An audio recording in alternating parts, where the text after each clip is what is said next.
Il y a des documents de la NASA qui existent,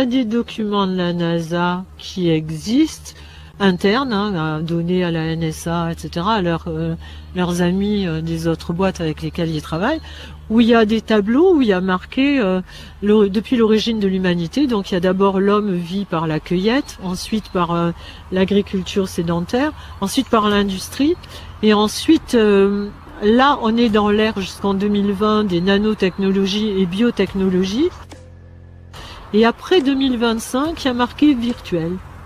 Et dans un autre document, l'humain est marqué post-humain. Voilà. Et donc, dans certains documents, ils nous appellent useless eaters, les mangeurs inutiles. Et dans d'autres documents, ils nous appellent post-humains.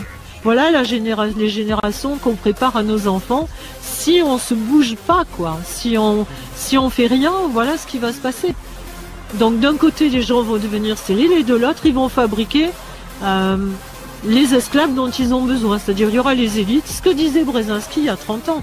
D'un côté, 20% de la population qui va être les élites et qui vont, eux, vivre normalement à l'abri.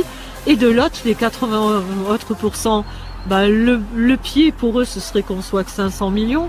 C'est-à-dire que 90% dégagent. Et les autres, parce que esclaves ou pas esclaves, il faut les nourrir. Donc le mieux, encore le nec plus ultra pour eux, c'est qu'ils fabriquent juste les esclaves dont ils ont besoin, et que voilà, les autres ne servent à rien. Et ces esclaves-là, la manipulation génétique va faire qu'ils vont fabriquer ceux dont ils ont besoin à chaque poste dont ils ont besoin. Mais je veux dire, ces gens-là seront plus des humains, effectivement, parce que quand on va rester branché sur un magnéto ou sur un ordi pendant 18 heures par jour, qu'est-ce que les gens vont avoir comme empathie? D'ailleurs, ils sont très contents, ils le disent comme ça. Ils n'auront plus de problème de gens qui sont amoureux et qui déconnent au travail, etc. Là, ce sera vraiment des zombies. Et voilà ce qu'on nous prépare.